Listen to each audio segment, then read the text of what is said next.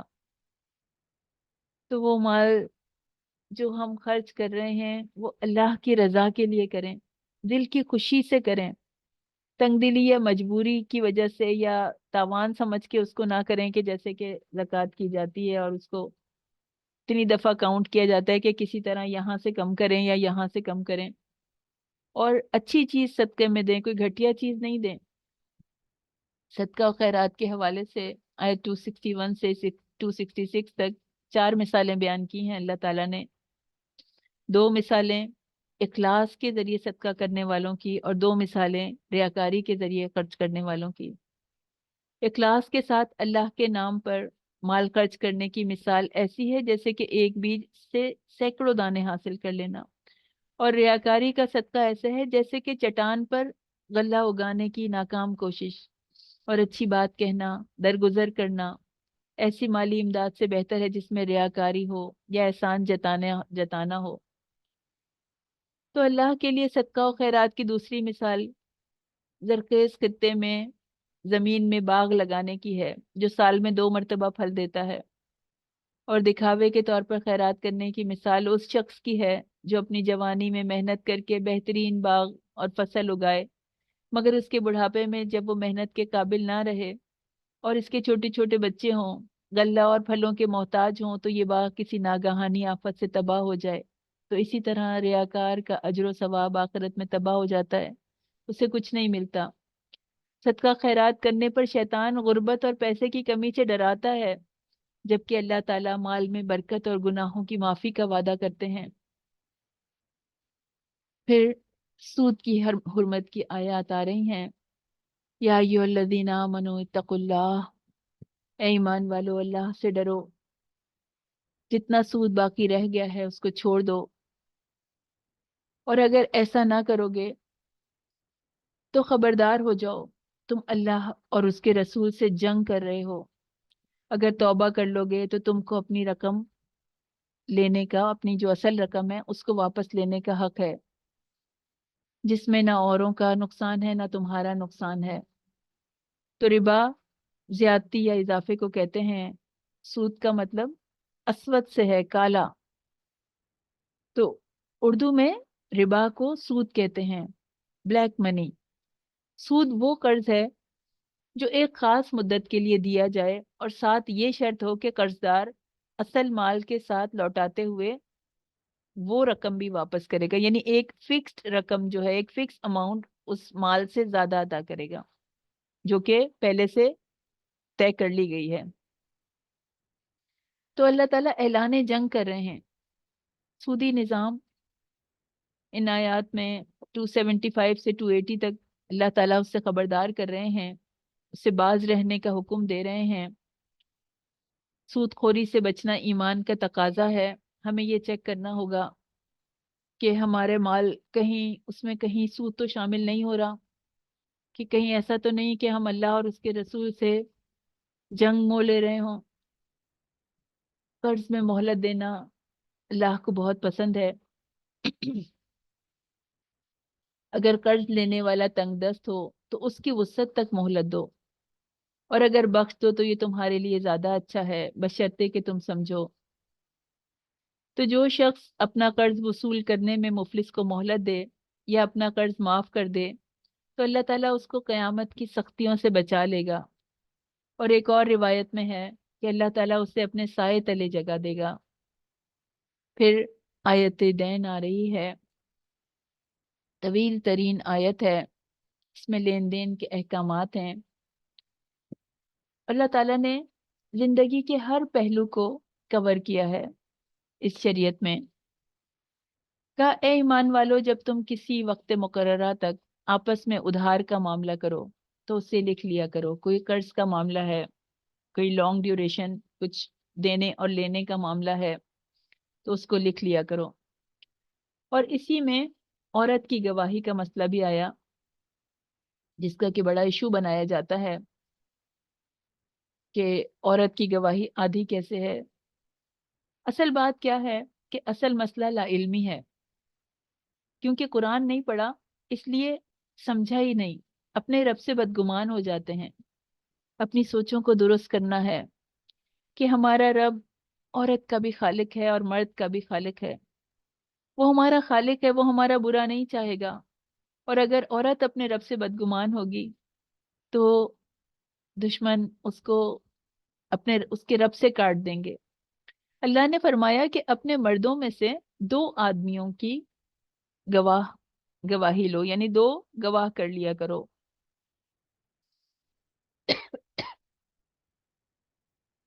تو جس طرح سے عورتیں سوچتی ہیں کہ کیا اللہ تعالیٰ کو عورتوں پہ بھروسہ نہیں تھا، تو یہ بھی تو سوچیں کیا اللہ کو ایک مرد پہ بھروسہ نہیں تھا کہ جو دوسرے مرد کی گواہی کے لیے کہہ دیا؟ تو مرد تو اس طرح نہیں سوچتے، 2 مردوں کی گواہی کا کہا، الحمدللہ جو اللہ کا حکم۔ تو یہ جو ایشو بنایا ہے کہ 2 عورتیں، یعنی 1 مرد اور 2 عورتیں گواہ کر لیا کرو، یعنی اگر ایک مرد نہ ہو تو یہ کن معاملات کی بات کی جا رہی ہے؟ مالی معاملات کی، کاروبار کی، تجارت کی، قرضوں کے لین دین کی۔ اللہ جانتا ہے اس میں عورتوں کا انٹرسٹ کم ہوتا ہے، اس لیے بھول چوک کا خطرہ رہتا ہے، اس لیے دوسری عورت اس کی سپورٹ کے لیے ہے، اس کو یاد دلانے کے لیے ہے۔ تو ہم نے قرآن کو کفار کی نظر سے دیکھا۔ اصل میں سمپل سی بات یہ ہے کہ مردوں میں میتھمیٹیکل اسکلز زیادہ ہوتی ہیں اور عورتوں میں لینگویج اسکلز زیادہ ہوتی ہیں، تو یہ وہ والی بات کی جا رہی ہے۔ اور یہ ان معاملات کے علاوہ بہت ساری جگہ ایسی ہیں جہاں پر صرف ایک عورت کی گواہی کافی ہے، دوسری عورت کی ضرورت نہیں ہے۔ ولادت کے معاملے میں ایک عورت کی گواہی کافی ہے، رضاعت کے معاملے میں ایک عورت کی گواہی کافی ہے، نسب کے معاملے میں ایک عورت کی گواہی کافی ہے۔ تو اپنے رب سے بدگمان نہیں ہونا۔ سورہ بقرہ کی آخری آیات ہیں یہ، آیات بڑی عظیم آیات ہیں، بڑے فضائل والی ہیں۔ حضرت صلی اللہ علیہ وسلم نے فرمایا کہ یہ سورہ بقرہ کی آخری آیات مجھے عرش عظیم کے نیچے جو خزانہ ہے اس سے عطا کی گئیں، اور یہ وہ انعام عظیم ہے جو کسی اور نبی کو نہیں دیا گیا۔ حضرت ابن عباس سے روایت ہے کہ جو شخص ان کو عشاء کی نماز کے بعد پڑھ لے تو اس کے لیے قیام اللیل یعنی تہجد کے قائم مقام ہو جاتی ہیں۔ اور فرمایا کہ تم خاص طور پر ان آیات کو سیکھو اور اپنی عورتوں اور بچوں کو سکھاؤ۔ تو حضرت عمر نے کہا تھا کہ جس کو تھوڑی سی بھی عقل ہوگی وہ ان آیات کو پڑھے بغیر نہیں سوئے گا۔ جو شخص سورہ بقرہ کی آخری 2 آیات کو رات میں پڑھ لے گا تو وہ اس کے لیے کافی ہو جائیں گی، اور ان کے بعد ان آیات کے بعد مانگی ہوئی دعا قبول ہوتی ہے۔ تو ہم نے اس بات کو یاد رکھنا ہے کہ انشاءاللہ تعالی ان آیات کو ضرور پڑھنا ہے۔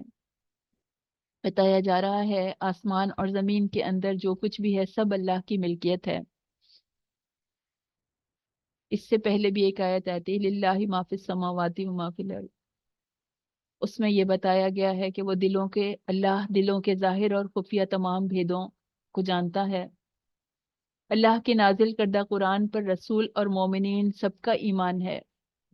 اللہ پر، فرشتوں پر، آسمانی کتابوں پر، تمام انبیاء اور رسولوں پر بلا تفریق ایمان لانا ضروری ہے۔ اپنی فرما برداری کا عاجزانہ اعتراف کرنا ہے، اور پھر اپنی کمی اور کوتاہی پر اللہ سے مغفرت طلب کرنی ہے۔ اللہ تعالیٰ انسان کی وسعت سے زیادہ اس پر بوجھ نہیں ڈالتے۔ شریعت کے جتنے احکام ہیں وہ انسان کی وسعت کے مطابق ہیں، اس کی قدرت کے اندر ہیں، اور ہر شخص کو اپنے برے بھلے اعمال کا نتیجہ بھگتنا ہوگا۔ اس لیے بہت عاجزی کے ساتھ اپنی وفاداری کا اظہار کرتے ہوئے اللہ سے دعا کی جا رہی ہے، اے ہمارے رب، ہماری غلطی اور کمی پر ہمیں گرفت نہ فرمانا۔ ربنا لا تؤاخذنا ان نسینا او اخطأنا ربنا ولا تحمل علینا اصرا کما حملتہ، اور ہمارے ساتھ